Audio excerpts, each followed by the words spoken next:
Alright. There we go. We are good to go. Alright, anyways, today, we are reacting to YouTube Darkest Channels, Part 7. 1.4 million views 8 days ago. Nick Crowley, shout out. I watched a couple of these. These are interesting. Not, I mean, I guess like entertaining, but I mean they're interesting. Anyways, let's get into it. Tell you what we're gonna do today more than anything else. We're gonna do this. Nice guy must die. Nice guy must die. Nice guy must die. Nice guy must die. What the fuck? This is my house from the street. Here is my car. This is a 2-bedroom brick ranch, conveniently located. It's the final day of February 2008. A 47-year-old man living in Pittsburgh, Pennsylvania named George Sedini publishes his very first video to YouTube under the channel MOS B46PGH. I paid $79,000 for this in 1996. That's considered a lot. Yeah. Believe it or not. The upload, titled How George Pittsburgh Lives, was almost like an old-school house tour of sorts, as George proudly Bro, 79K for a house would be freaking lovely now. Bro, that is impossible to find now. displays the outside of his home, before then doing the same inside. Open it up. Oh, someone left it unlocked. That's not good. Inside, okay. Pan to the other side. Seemingly making a point of mentioning every minute feature in the otherwise dim and empty home. Here's my big screen TV. It's my computer, couch and chair, they match. Dining room set, shoebox full of old pictures. To anyone who may have stumbled upon this strange video or Sedini's channel in general back in 2008, it would likely come off as entirely uninteresting and far from anything disturbing. However, to those who find it today, this couldn't be more different, as the account carries with it a layer of disturbing context due to the events that transpired after this first video was published. Events that have since transformed the MOS B46PGH page into one of YouTube's darkest channels. What the fuck? Please meet every woman's dream. Mick Crowley. She remembers your President. name. Oh, I thought I got confused. I thought he did some shit for a second. I was like, Nick Crowley, what the fuck? Someone you can trust. Be careful, is all I can say. I'm gonna post this and see what comes back.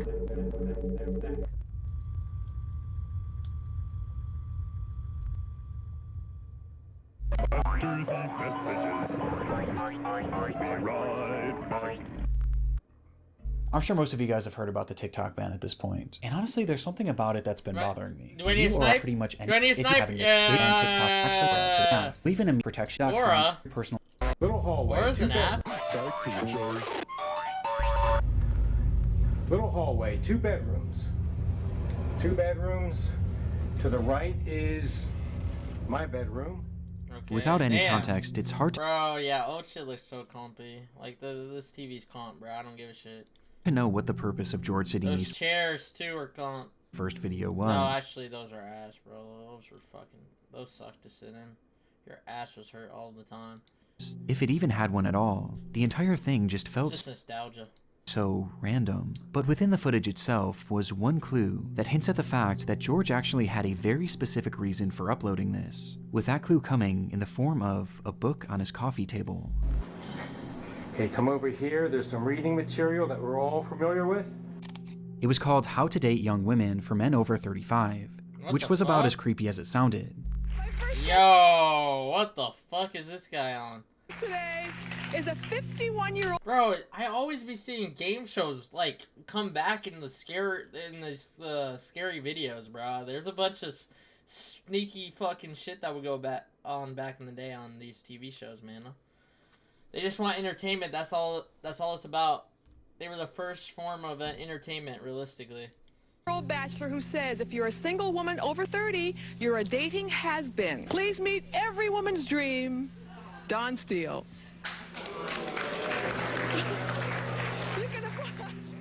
Its author, Don Steele, had made a living as a dating counselor and life coach, creating various books and programs that were geared towards socially awkward men, exploiting them with the promise that someday they'll be able to get the younger girl of their dreams, even What the fuck? after they reached middle adulthood, and all that they had to do was pay for his course, pay for the book, and Definitely a scam, bro. But this guy's like 70. Dedicate themselves to That's becoming more weird. desirable. And George Sidini was the Well, you just get money. That's all it is. If you're an old guy and you want to get a young girl like Belichick or some shit, then you fucking need money, bro. You need fucking money to be pulling when you're in that age, bro. No other way. It's literally as simple as it sounds. I mean, it's not simple to make money, but yeah, bro. That's literally all you need is money. perfect target. Despite having a successful career as a systems analyst at a law firm, he struggled to maintain any relationships with the women that he met. It had been well over a decade since he last had a girlfriend, and despite desperately wanting one, George just seemed to lack the ability to connect with women on any level, even as just friends. And as his isolation began to grow, so too did his obsession with finding a girlfriend. George had nearly given up these pursuits too, until he was introduced to Don Steele's course, viewing the program as his last real shot at human connection, obsessively reading the book to the point that he was supposedly able to recite passages by memory alone. On top of this, he would also attend many of this supposed guru's in-person seminars, with some of his visits even being captured on Is that Gus? Gustavo? From Breaking Bad? camera and later posted onto Don Steele's YouTube channel. It used to be down here. It was called a codpiece, and it's gradually over the years moved up here. So it's read like an erect you-know-what. And it was in these courses where George was subjected to all sorts of bizarre and unsettling ideology. Turn around here, look at me, and I'm going to tell you what we're going to do today more than anything else. We're going to do this. Nice guy must die. But despite agreeing with this man wholeheartedly and following all of his work, George was still making very little progress, which was evident by the footage of him attending these seminars, as he appears incredibly nervous and kept mainly to himself. This young guy? Oh no, it's not. It's not him. So, it's him.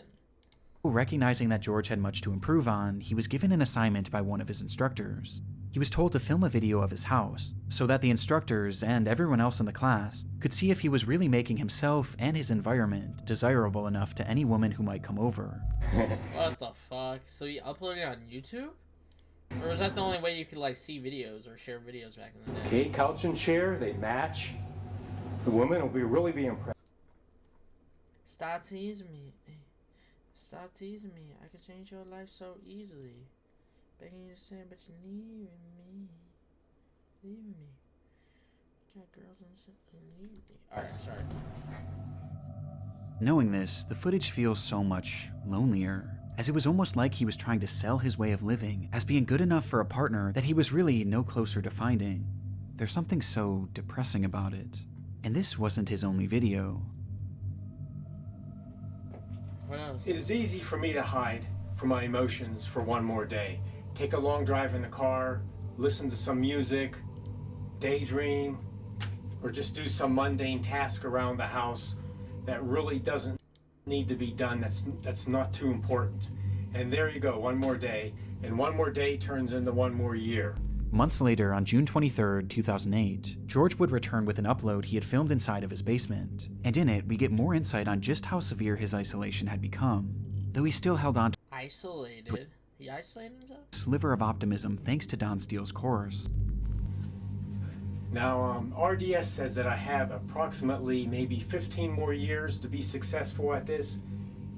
And when I heard that, I wanted to continue immediately to start moving on this. I didn't realize I had that much time. So what my objective is to be real and to learn to be emotional and to be able to emotionally connect with people. Before he eventually reverts back to talking about his uncanny desire to find a younger woman. Because when I'm 10 to 20 years older than she is, she has to feel good about this thing. Ending the video with hints of an uncertain future. I'm gonna post this and see what comes back. What a fucking creep. He would never upload again. And soon after... Bro, he killed himself or he killed a fucking... He killed the girl he was trying to pursue. It appears George Or gave both. up trying, essentially accepting his life of loneliness. Oh. But while this would be the last video made to his channel, he wouldn't leave the internet entirely.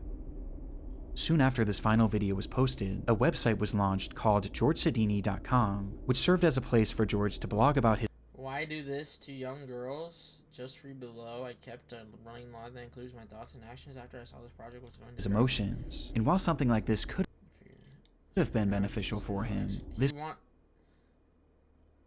why do this to young girls? Wait, is he killing? Wait, what's he doing to young girls? Planning to do this in the summer, but figured to stick around to see the election outcome. This part I got so much attention, I was just curious. Not like I give a flying fuck who won. Since this exit plan was already planned, good luck to Obama. He will be successful. The media liberals love him. America has chosen the black man good. In light of this, I got ideas outside of Obama's plans for the economy and such. Here it is. Every black man should get a young white girl hoe to hone up on. Kind of reverse.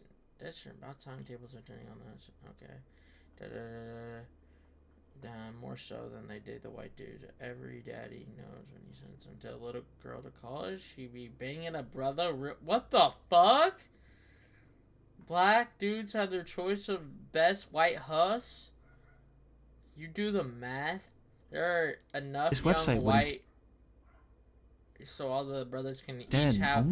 So this man is a cuck too. Served to capture his descent into Clearly. madness.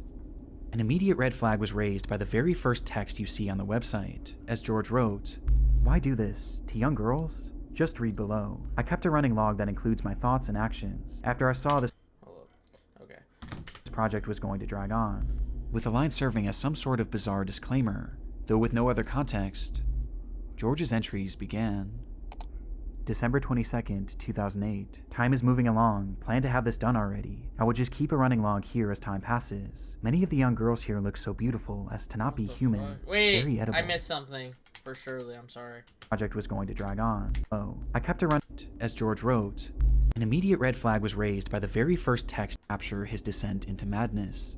An immediate red flag was raised by the very first text you see on the website. Yeah, about the young girls, dude. Fuck as you. George wrote, "Why do this? To young girls? Just read below. I kept a running log that includes my thoughts and actions. After I saw this project was going to drag on," with the line serving as some sort of bizarre disclaimer, though with no other context. George's entries began. December 22nd, 2008. Time is moving along. Plan to have this done already. I will just keep a running log here as time passes. Many of the young girls here look so beautiful as to not be human. Very edible. After joining this gym, started lifting weights and like it. This early post encapsulates what this blog would be focused on. The young women he would see throughout the day, his time at the gym, and his plan. This plan was never expressly stated on that's what I'm saying. Where's the plan the at? website, but it was something he obsessed over, mentioning it in every single one of his posts, and dubbing it the exit plan, even going as far as to provide a date and time for it, January 6th, 2009, January at 8:15 6th? p.m. Oh my Before this day gosh. would come, however, he would provide further insight into just how lonely he was. Moving into Christmas again, last Christmas with Pam was in 1983. Who knows why? I'm not ugly or too weird. No sex since January 1990 either. I was 29. No shit. Over 18 years ago. I actually look good. I dress good. I'm clean shaven, bathe, touch of cologne. Yet 30 million. Wait, I'm sorry, I zoned out. Moving to Christmas again. Last Christmas was with Pam in 1983. Who knows why I'm not ugly or too weird? No sex since July 9. Well, yeah, you definitely are too weird, my brother. I can tell you that much. You're a weirdo. I was 29. No shit. Over 18 years ago, I was really good. I dressed. Wait.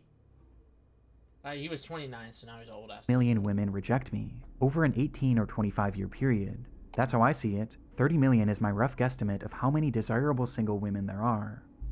With several other posts of the same nature, the day eventually came for his big exit plan, January 6th, with George writing one message that afternoon.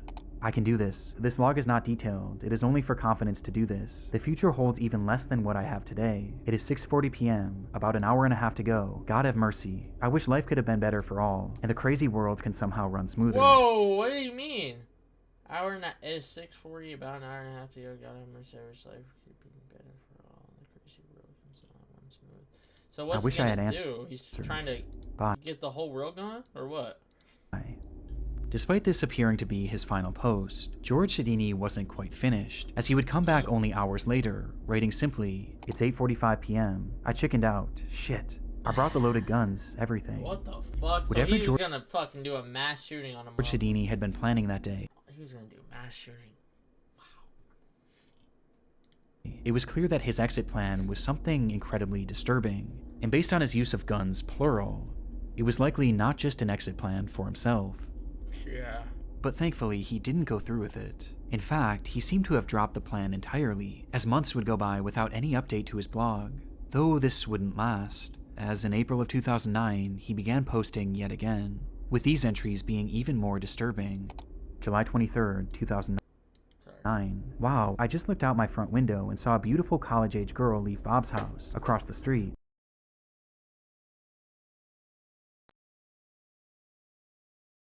Reset it now. 1 second.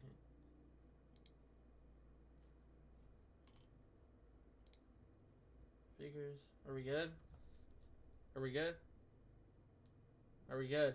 I might have disconnected my shit. Are we good? Yeah, we're good. We're good. We're good. College girls are hoes. I masturbate frequently. I guess he had it. Wait, I just looked out my window and saw a beautiful college-age girl leave Bob's house across the street. I guess he got a good lay today? College girls are hus. I masturbate frequently. He is about 45 years old. He was long hair, hot little hottie with a beautiful bod. I masturbate frequently. The strangest part of this entire website was, according to those he worked with and the Wait, I don't think that's how the video is supposed to sound, is it? Is it? Neighbors, they all thought George was part of this entire website. See it? 30 million is in every single one of his. What the fuck? That isn't how it's supposed to sound. Why does it sound like that? Fuck does it sound like that? With a beautiful bod. Oh my god. I masturbate frequently. The strangest part of this entire scary, dude. I thought he changed the voice for it, bro. What the fuck was my stream acting now? Website was, according to those he worked with and the neighbors, they all thought George was normal. A little off, sure, but it appeared that these disturbing thoughts and plans were kept solely in his blog and solely in his mind. But on July 28th, 2009, this would all change. George had boarded a Port Authority bus that day and took a seat, carrying with him some sort of duffel bag, and as the ride commenced, he unzipped the Who subscribed to this shit? Who listened to this blog? Bag and began to fiddle with something inside of it. An anonymous man sitting next to him noticed this, and curiously leaned over to see what he was doing. In George Sidini's hand was what appeared to be a grenade. A bomb? The stunned passenger ran off at the next stop and immediately alerted the police. But bizarrely, nothing actually came of this. No explosions happened that day, and upon police eventually tracking down Sidini 2 days later, he was searched, but there was no sign of this supposed grenade, and the man who had reported this incident was unable to positively identify him. And so, George was released, allowing him to continue on with his day, and to continue on with his posting. August 3rd, Damn, so he got lucky as fuck. 2009. I took off today, Monday, and tomorrow to practice my routine and make sure it was well polished. I need to work out every detail. There is only one shot. Also, I need to be completely immersed into something before I can be successful. I haven't had a drink since Friday at about 2:30. Total effort needed. Tomorrow is the big day. Last time I tried this in January, I chickened out. Let's see how this new approach works. Maybe soon I will see God and Jesus. Yeah, this was the final you're update. definitely not seeing no God or Jesus, buddy. Made to GeorgeSidini.com, and unlike his previous attempt at carrying out this exit plan, this time he didn't back out. Oh fuck. On August 4th, 2009, George Sidini would enter what a weirdo. LA Fitness in Bridgeville, Pennsylvania, and walk directly into a woman's LA Fitness? Oh my gosh. What is a fitness place? Who would have thought a gym would get shot up? aerobics class with a duffel bag in his hand. Bro, aerobics class? Oh my god. He then dropped his bag on the floor with a loud bang before he closed the door and shut off all the lights. In a moment of darkness and confusion, one witness recalled that she felt the presence of someone who didn't belong there. Before total panic would ensue, everyone was just screaming so loud. At first, I didn't even think shots were being fired. It was so surreal. At that moment, George Sidini had brandished 2 guns from his bag and opened fire on the group of 30. 30 people were in there? Oh my gosh. All of whom were women, which was entirely the point. Yeah. In that dark, he just hates women. Cramped Because he can't get no bitches. Room, George would discharge his weapon 52 Sorry, not bitches. My bad. times, striking 12 different women and then himself.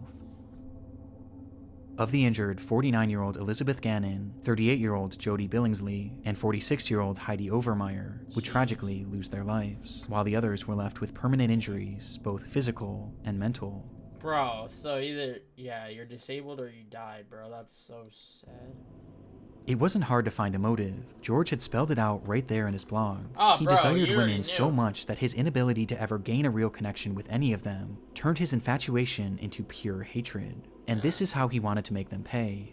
And the ironic part is that this was all so avoidable, as these plans were heavily implied on his website, which had been publicly available online for roughly an entire year. Yet no one cared enough about him to ever look. What a fucking idiot. It is easy for me to Did he kill hide himself? from my emotions for one more day. Yo, what's goody? What's goody, cat meow? We're watching, wait, what's good, Diddy? The fuck is this? Bro, no, this guy's Diddy. This guy is fucking Diddy, dude.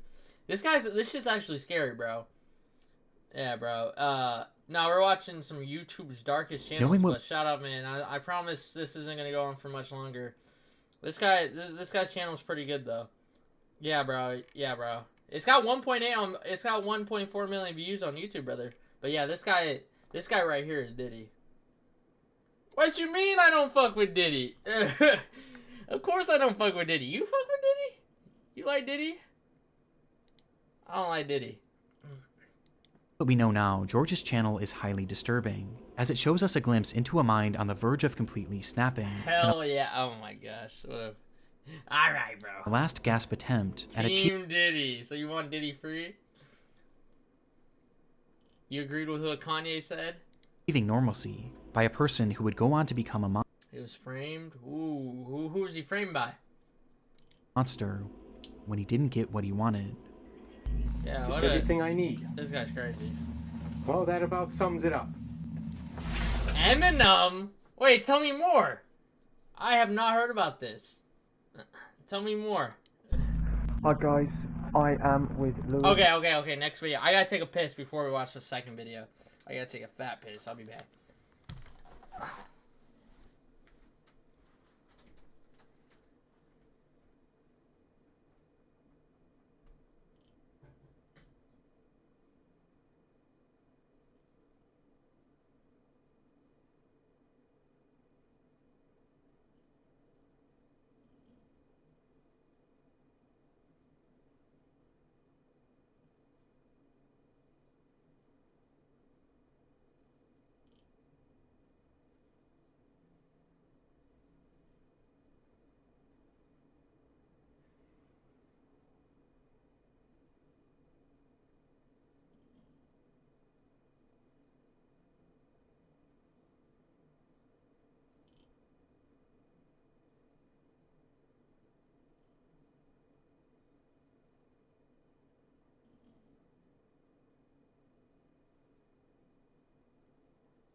Alright, I'm back. Diddy's a pimp dog. Alright, waiting for you just like Diddy with them kids? What the fuck, bro? Who the fuck are you? I'm gonna let him hit, not gonna lie. Bro, you are saying outrageous shit right now. What are you on, brother? Yo. Hey, yo. You would take back shots from Diddy, that's wild. Having a little drink. Chapter 2. This place. Mark Williams always dreamed of being a YouTuber. Yeah, bro, it's Sunday, bro, not on the day of Jesus Christ, man. Come on, man. He had grown up watching parkour content on the site, becoming attached to both its many talented creators and the hobby itself, eventually becoming so inspired by it that he launched his own channel in 2019, at the age of just 15. What's this, bro? It's just some murder, kind of, sort of. Yeah, it's just YouTube's darkest channels, part 7. They all have like a little history. Like the last guy was a weirdo. He liked, he always, he was like a 50, 60-year-old guy who just wanted to pull a young girl. Yeah, bro. And then after a while, after getting rejected millions of times, he just ended up going to Zumba class and shooting up a Zumba class. Hell yeah. with Mark hoping that some... W cat meow, W good aim, W cat meow, W cat meow. This channel would make that dream of his come true. The page went by many names over the years, but eventually Mark would settle on the moniker Displace. And depending on who you ask, his videos were either extremely impressive or extremely irresponsible. They showed scenes of Mark high atop buildings, jumping rooftop to rooftop, climbing on massive abandoned cranes, and fleeing from security guards and the cops on more than was trying to be like IRL Spider-Man, man. a few occasions. Police are on the way already now. Yeah, they'll catch me then, won't they? So he's just doing parkour. Often seen with him was his younger brother, who he had grown incredibly close with, which was due in part to the fact that Mark was somewhat of a loner and didn't have many friends in his own personal life. Though according to his mother, this wasn't necessarily by choice, as she explained that he did desperately want friendship, and he was incredibly caring, he just had a habit of making the wrong friends, describing Mark as that's tough. That's tough for a lot of people out here. Trusting to a fault. Mark's longing for camaraderie became especially apparent not long after the launch of Displace, as his brother slowly began appearing less and less in his videos, forcing him to do these free runs by himself, which he implied was something he didn't enjoy nearly as much. Yeah, no friends equals jump on buildings. That's yeah, bro. Right? My brother, who was part of the channel, Ben, he's not now. I don't think he's coming back at all. He ditched me, leaving me by myself, and I've got a problem with talking to myself as well. This, coupled with the fact that he was dealing with the tribulations of growing up, led to his uploads on the channel becoming more and more sporadic, as he would often go dark for a few months, only to return with the promise of more consistent uploads. Yeah, bro, you could tell that motherfucker's crazy. Lock this motherfucker up and close the schools, bro. Jeez. Alright guys, don't know if you can see me or not, but I promise you Displace is coming back. That often never came. It was clear that he still longed to be a YouTuber, he just needed some sort of a spark. And sure enough, at the end of 2020, he would find one right in his own comment section. Oh, in a since-deleted video, Mark would receive a comment from a man named Lewis Ashdown, who explained that he was a big fan of Mark's content and that he would love to join him in an upcoming video, as they both just so happened to live in Uckfield. It was exactly what Mark had been needing, a friend. And not only a friend, but a friend he could make videos with. And so that's exactly what he would do. Alright, he found a friend! He found a friend! He's wearing... Oh, it's 2020, I forgot. I was like, why are you wearing a mask? Lewis, and we're going to do the water treatment facility in Uckfield on the industrial estate. See you in a sec, guys. From their first meeting on, Lewis became a core part of the Displace channel, leading to the two growing closer by the day, with Mark speaking about this bond on a live stream in March of 2021. If you're going exploring at an abandoned pub, yeah, keep your mate with you, make sure he's someone you can trust, you know, and be careful is all I can say. Because in the video where me and Lewis climbed the college, you know, I was constantly looking out for him because he did get dangerously close to some of the edges, but you know, that's what life's about, isn't it? But despite finding his new parkour partner, Mark still had other issues getting in the way. Yeah, I don't know. He was just he was yelling at that was a lot of gibberish right there, man. Right after I stutter. Of course I stutter after that. Of his uploads, as he was now 18 years old and was facing the reality of having to get a job, forcing him to put his channel on the back burner. Mark discussed this struggle and the many others he was facing at the time in that same March livestream, with his tone about Displace's future sounding less than optimistic. I've been doing some talking with Lewis, seeming like he wants to get back into climbing and stuff. I haven't actually done it since Christmas, and I've got a bad back, right? It's been getting worse and worse lately. Don't know why. I need to go to the hospital and have myself checked out. I am not sure where my channel is going to go. I don't know if I'm going to keep doing these videos. I don't know if I'm going to be doing different videos or whether I'm going to stop completely. But unlike other times when he had gotten down on his channel, this time he wasn't alone, and his friend Lewis was there to have his back as he pushed Mark to continue his work, even showing up in the What happened to his brother though?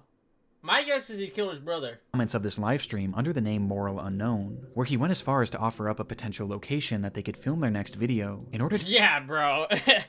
No cap. To get Mark re-inspired. We'll do Buxted Hotel first video back? And sure enough, just days later, the two would arrive at Buxted Hotel to begin filming yet another video. Hi guys, I am with Lewis. Just having the investigator. This would be their last on the Displace channel, as not even 2 months after it was uploaded, both Mark Williams and Lewis Ashdown would vanish without a trace. Wait, what? Like, from YouTube or from, like, society? What are we talking about here? Because I'd be vanishing from YouTube for, like, over a year at a time sometimes, man. Yeah, bro. It was the waning hours of Saturday, May 29th, 2021. Mark met Lewis at the Maresfield Recreation Ground to have a few drinks and discuss their next potential video. Yeah, probably society. Though once there, it was the drinks that took priority, and very quickly to their next my bad. I need to lock in. Alright. It was the waning hours of Saturday, May 29th, 2021. Mark met Lewis at the Maresfield Recreation Ground to have a few drinks and discuss their next potential video. Though once there, it was the drinks that took priority, and very quickly Mark... GG's. Once you give some crazy motherfuckers, menaces to societies per se, drinks, it's over. It's over, man. It's GG's. It's GG's once you get a menace to society, some drinks, man. It's over. Mark had become intoxicated, leading to him calling his house to tell his aunt, who he had been living with, that he would be heading back now. On the call, his aunt could tell that he was drunk, but Lewis chimed in to assure her not to worry, telling her, "I'll get him home safe," which made his aunt feel slightly better. After all, it was only a short few-minute walk back to the house anyway. Do you accept offers from designers or not? Designers like on like YouTube or like what the frick do they call them? Like for covers and shit? Like for YouTube videos? I mean, sorry. I don't know what the fuck is going on. For like YouTube videos and all that shit? I don't know. I just really do this shit for fun. I mean, maybe one day, like, when I'm, like twist that shit. Like, maybe one day when, like, when I'm more, if I do end up getting a break or something. Like, profile pic low. Yeah, I see what you're saying. Not as of now, because I'm not, I don't stream enough to do it, and plus I don't have enough followers to do it. If I get, like, affiliate... For sure, I would want one for surely. Yeah, like I'm not an affiliate or anything. I don't stream enough. I probably stream like 5-6 times a year. I'm trying to change that though. So if I do, for surely, I'm gonna keep your name memorized for show. Cat Meow. I'll just add you on Twitch. So then, like, if one day, like, if I get big, I'll hit you up first for surely. All right, my bad. Bro, Instead, fuck you, man. I'm not Diddy. Fuck. 12 hours would pass, and Mark still hadn't made it back, while Lewis himself also failed to arrive home. At some point during their short walk back, both boys had disappeared. They were reported as missing the very next morning. They both disappeared, bro. GG's. And the area they were last in was combed thoroughly, though very little was uncovered. Around them had been large pockets of forest and murky bodies of water, leading to some questioning if perhaps the boys had gotten lost, or even had fallen into the water. Though regardless of the theories, as a full 24 hours passed, many began to fear the worst, until something strange happened. Reports began pouring in from witnesses claiming to have seen Lewis. Some thought they saw him leaving a local pub the morning after Oh no, he killed him? He supposedly had gone missing, while others had seen him at a local movie theater, seemingly completely unaware that the whole town was looking for him. These sightings introduced the possibility that the boys were perhaps runaways, causing several... So this is this Lewis? Fuck, I was not locked in enough at the beginning of the video. Or is this Lewis? ...pleas to be made throughout the press. I don't think the guy who created the YouTube channel is named Lewis. Begging them to come back home. But it would be the police who would find Lewis first, tracking him down at his friend named Liam Hansen's house. There, the cops fired off a barrage of questions, as they not only tried to get answers as to where the boys had been, but more importantly now, they needed to know where Mark was. Throughout all the sightings... Yeah, this is the guy who started the YouTube channel. Yeah, he killed him. He killed him for surely. Who would have thought? This guy's not the crazy guy? This guy's he's normal? It was only ever Lewis that had been spotted, and even now, after searching this friend's home, Mark wasn't there either. So where had Mark Williams gone? Well, Lewis himself offered very little, outright refusing to speak on the boy's whereabouts. But his friend Liam wasn't so quiet, as when he was questioned separately, he claimed to know exactly what had happened on the night of May 29th, 2021, the day in which both boys had disappeared. And he knew because Lewis had told him. According to the boy, the night that Lewis and Mark had met at the park, Lewis poured a cocktail for his friend, and then another, each one stronger than the last, causing Mark to become drunk almost immediately. God. Realizing he was drinking too much, Mark told Lewis that he had enough, but Lewis persisted, outright demanding that he keep drinking, leading to Mark begging Lewis to let him stop. At one point, Mark's pleas finally he was forcing him to fucking just chug shit, right? He caused Lewis to back off, as the boy instead agreed to make him a non-alcoholic drink, only for him to fill the cup with even more liquor when Mark wasn't looking. What the fuck? By 11:30, this guy's Diddy. Mark could barely stand, prompting him to make that phone call to his aunt, letting her know that he would be back soon. Meanwhile, Lewis had been so preoccupied with getting his friend drunk that he was Yo, what the fuck is wrong with this guy? still fairly sober at this point, and in his sober state, he promised Mark's aunt that he would get him home safe. Seconds after that phone call ended, Mark hunched over to vomit, which is precisely when Lewis pulled a large kitchen knife from his pocket and plunged it directly into Mark's back. What the fuck? Mark stumbled and asked Lewis to call him an ambulance, being unable to comprehend what had just happened, to which Lewis responded by laughing before Yo, what a crazy motherfucker. doing it. So this guy started off by commenting as a commenter on his YouTube video. And they ended up becoming homies.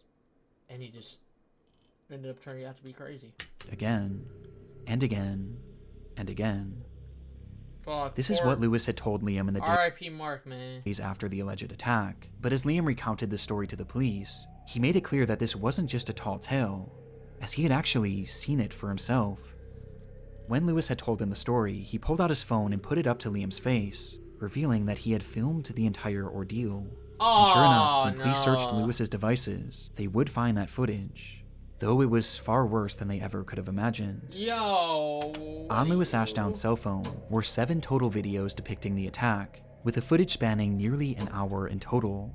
During What a crazy mother... You fucking just stabbed him repeatedly for an hour, which tortured him for an Mark hour. had been stabbed 107 times, Oh, hell on top no. of having a number of other sadistic things done to him. And all the while, it was said that Lewis... Wait, he did sexual stuff to him too? What a weirdo. was giggling manically. When asked about what he had seen in those recordings, Liam provided further detail on just how awful the attack was, recounting that he ripped Mark's eyes out. Proper psychotic stuff. I was going into shock. I was shocked how he came out He ripped his eyes out. What a psychopath. with it. I wanted to run and tell someone. This was clearly not a normal crime. It displayed a level of evil and hatred that goes past human comprehension, and due to its brutality, police assumed that surely something must have happened between these two to breed so much hatred inside of Lewis. But according to Lewis, this wasn't actually the case. Instead, he stated that he had simply found Mark to be annoying, and that he had been wanting to... So, just because you found him annoying, you said, oh, okay, I'm gonna stab you 107 times. Just because a dude is fucking annoying. You don't have to... Oh my god, what an idiot. to kill him for some time because of this, and had just been waiting for the right moment. Plus, he always wanted to know what it was like to kill someone. And that was it. That was his entire motive. Yeah, that's weird. Lewis Ashdown would What be a arrested weirdo. the day he was found, and later sentenced to life in prison, Yeah, he needs to be tortured too. with parole eligibility in 25 years. Parole? Nah, bro. He gets parole eligibility after stabbing somebody 107 times. That is ridiculous. Where's this at? Is this America? While Mark's body was found dumped in a nearby body of water, and eventually given a proper burial. Hi guys, I'm back here with Lewis, and we're going to do the water treatment facility. With this context, Mark's channel is utterly devastating. All he wanted was a friend to film videos with. But sure enough, as his mother had warned, he was trusting to a fault. If you're going exploring at an abandoned pub, yeah, keep your mate with you. Make sure he's someone you can trust, you know. Man, I've seen this now. Yeah, that sucks. And be careful. Wow. Which brings us to a disturbing revelation. Just months before he would kill Mark, Lewis was the one that encouraged him to get back out there and film with him, and based on his testimony that he had been wanting to kill Mark for a long time, it makes it very clear that he was doing this not to be a good friend, but to get Mark alone in an isolated spot so that he could carry out his plan. And adding more weight to this theory, when they visited the Buxted Hotel, which Lewis himself had suggested during the livestream, Mark was uncharacteristically drunk. Hi guys. So he was drunk in this one too, so he was gonna kill him this time. But I wonder what happened. I am with Lewis. Just having a little drink. Okay, so we'll smash this after we smash these. Which was never really part of his channel before that upload. And Lewis was uncharacteristically nervous. We're going to do a couple more bangers. Can't tell you what they are in case Or was this right before? Okay, I don't know. anyone's watching that shouldn't be watching. Who's watching? Well, no, I mean watching the videos. Because yeah, I know that the police do watch my channel sometimes. Paranoid even of being caught by the cops, despite being totally unfazed in previous videos, where in some he was literally being chased by security guards. And coincidentally, by the end of this video, we get an indication as to why Lewis was so nervous.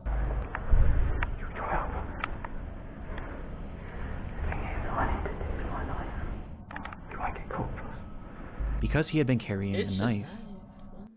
All this leads me to believe that that night, Lewis pushed Mark to film a video in an abandoned location, then got him drunk, and was going to carry through with the murder, before eventually backing out. They were gonna do parkour drunk. Why would this guy agree to that? For unknown reasons. And all the while, Mark was completely unaware, never once suspecting that the man he had been filming with had secretly been plotting to kill him, and one day would actually go through with it. Okay, I'll wrap it up now then, guys. Yep, I'll see ya. I think I'm gonna try and stay on this side and go across. Well, this should be quite amusing. Enjoy! Joshua Brown. Joshua Brown started his YouTube channel back in 2010, a time when many individuals, including himself, used the site to upload random videos offering momentary glimpses into their lives. Joshua was in his mid-30s at the time and had recently finished serving in the Navy, before eventually settling down in Canton, Ohio, where he... Yeah, that last story was crazy, dude. That last story was insane. I can't believe that happened, bro. I can't believe that dude would really end up being evil the whole time, man. Yeah, you can't trust everybody, y'all. You really can't. You really gotta be careful who you're around, you know what I'm saying? Especially when you're meeting people off of the internet. Especially when you meet people off the internet, you gotta be careful. You gotta always have your guard up at all times, because what they're gonna try and get your trust, and then after that they're gonna do some fuck shit, like just like this guy. Try and stay on this side and go across. Well, this should be quite amusing. Enjoy! Joshua Brown. Joshua Brown started his YouTube channel back in 2010, a time when many individuals, including himself, used the site to upload random videos offering momentary glimpses into their lives. Joshua was in his mid-30s at the time and had recently finished serving in the Navy, before eventually settling down in Canton, Ohio, where he focused on his many passions. He loved driving, he loved technology, and he loved a little bit of danger. And soon, he became infatuated. I could never do this. I could never, what's it called? Skydive. Yeah, that shit is scary as shit. That shit would be scary as shit. I think I would pass out before pulling the parachute, honestly. I think I would just pass out. With a product that was essentially the sum of all three.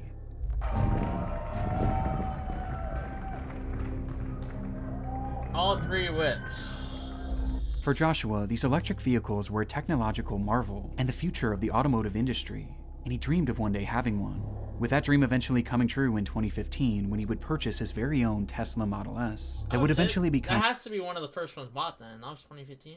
...his life and his YouTube channel's primary focus. He began uploading videos of his new car immediately, but rather than these focusing on the vehicle itself, it was its most controversial feature that interested him the most. The speed? Autopilot. Oh, the feature had become... No. Something bad happened with the autopilot, no. Available for Tesla drivers in October of 2015, which is exactly when Joshua purchased his car and began uploading these videos showcasing its possibilities.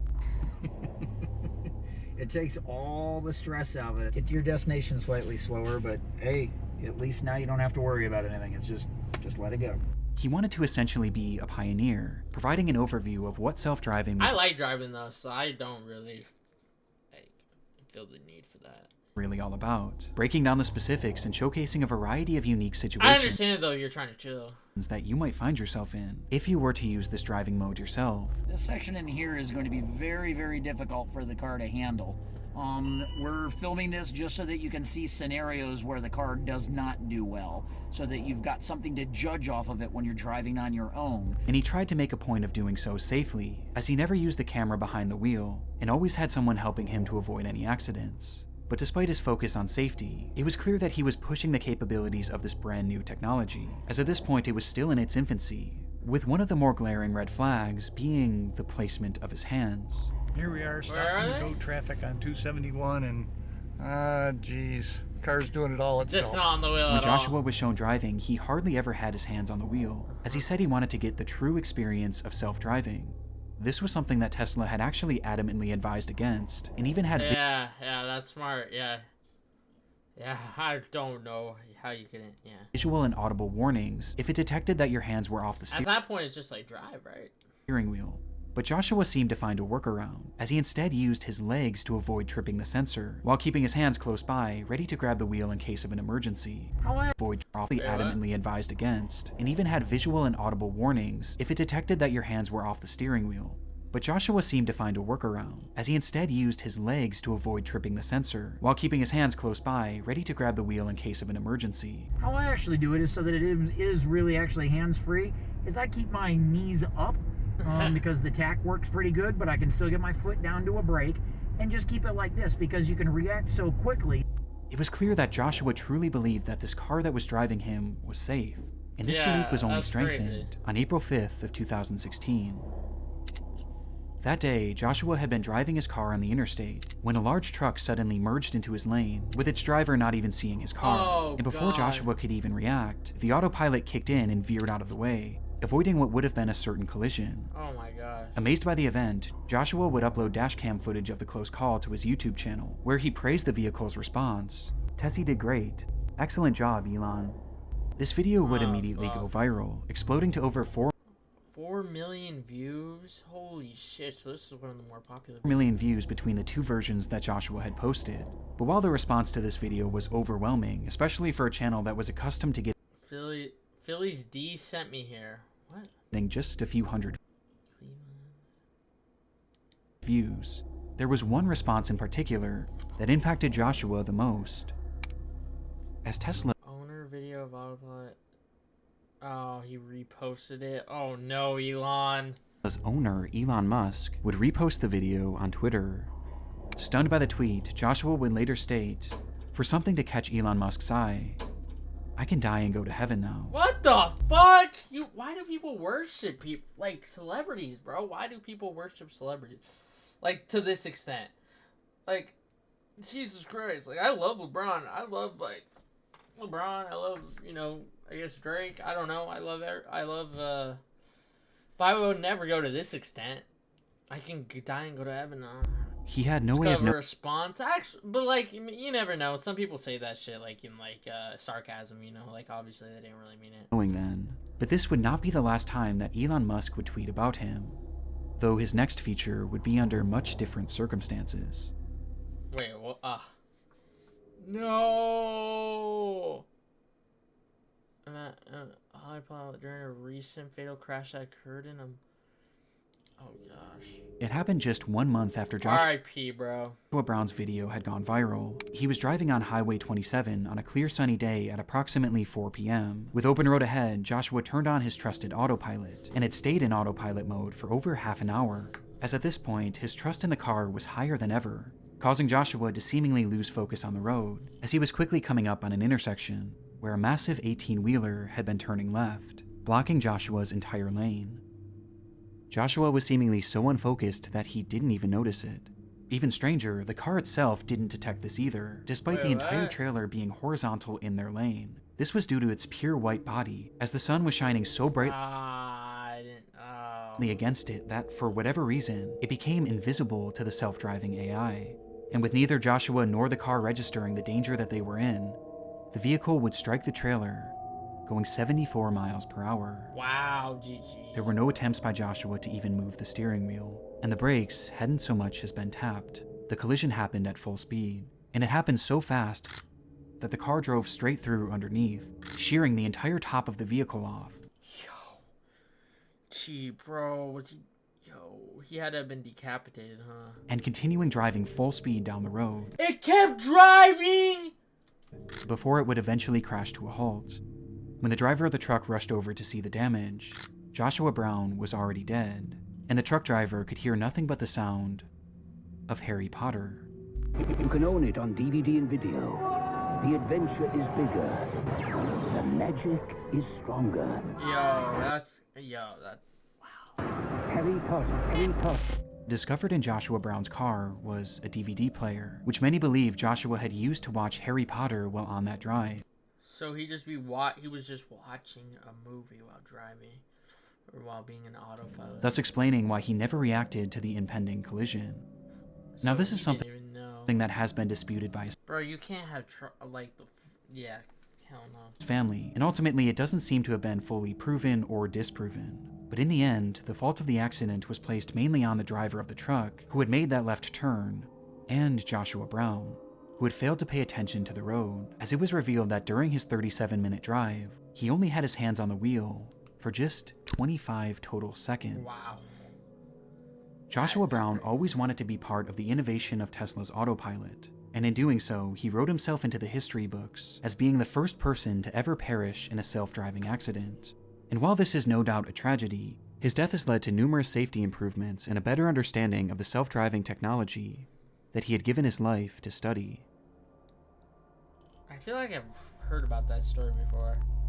That is crazy though. I just wanted to hop on here at the end and give a quick shout out to my friend's new podcast called Redacted: Declassified Mysteries with Luke LaManna. Yeah, good crazy video, man. These videos are always insane, bro. Man. Hey, thank you YouTube for watching this video. This shit is absolute wow. I can't believe some of this shit, man. Especially the first one. The first one is probably the worst story I heard. The second one, all three of these were sad, though. All three of these had sad endings, obviously. But anyways, I appreciate all y'all for watching this video.